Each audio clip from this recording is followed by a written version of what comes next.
Жай айы ортолуп, аптаптуу ысыкта жаратылыш койнуна эс алууга агылгандар көп. Анын ичинен айтылуу Каракой жайлоосуна келгендердин катары үзүлбөйт. Тоо коюнуна бараткан коноктордун ар бирине көзөмөл өткөрүү жайынан тиешелүү адистер тазалыкты сактоо боюнча түшүндүрүү иштерин жүргүзүштү.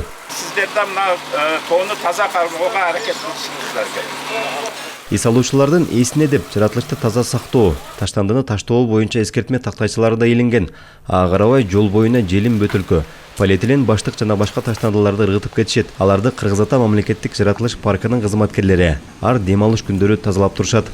Бизде ойногон келгендер, бизде дагы культура жок да.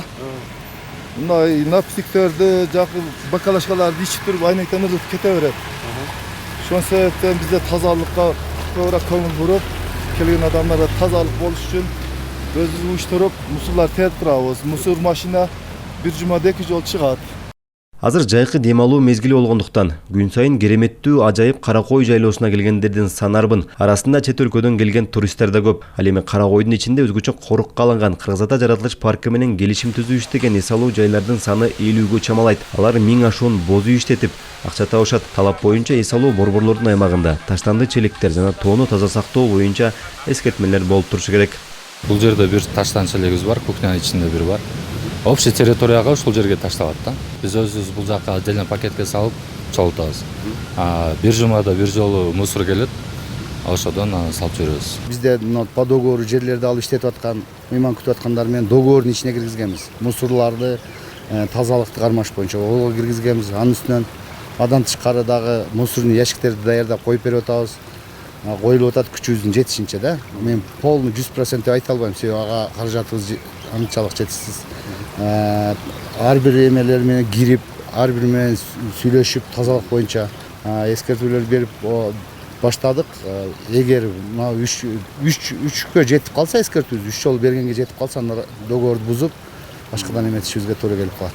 Тазалык иш-чарасы президенттин тоолордун экосистемасын коргоо жарлыгына ылайык жаратылыш ресурстары, экология жана техникалык көзөмөл министрлигинин Ош регионалдык башкармалыгы тарабынан уюштурулган. Максат эс алуучуларды жаратылышка аяр мамиле кылууга жана табиятка зыян келтирбөөгө чакыруу. Ушул жаратылыш паркынын аймагындагы мусорларды тазалап чыгарып кетип, эс алып кетүүчү атуулдарга ушул тоону таза кармоо боюнча жана жергиликтүү айыл өкмөттөр тоолорго таза кармап, таза мамиле кылуу боюнча акция өткөрдүк. Ушул акциянын негизинде биз ар дайым ушу тоолорду таза кармап, мусордан желим бутылкаларды таштабай, ушул ар дайым ушу тоону таза кармоого аракет кылышыбыз керек. Таза тоолор акциясы күн бою уланды. Кызматкерлер ар топко бөлүнүп, 1 тоннага жакын таштанды жыйнашты. Айта кетсек, Каракойдогу Кыргыз Ата жаратылыш паркынын жалпы аянты 11 000 гектардан ашуун. Ал Ош облусунун Ноокат районунда жайгашкан. Бүгүнкү күндө күн сайын 2000ге чейин эс алуучулар келип кетишет. Аймакка кириш үчүн ар бир адам 30 сомдон, ал эми сырттан келген туристтерге 140 сом акы алынат. Автоунаа менен киргендер үчүн 100 сомдон 200 сомго чейин акча төлөнөт. Мырзажигит Маматкерим уулу, Улар Кайназаров, ЛТР, Ош облусу.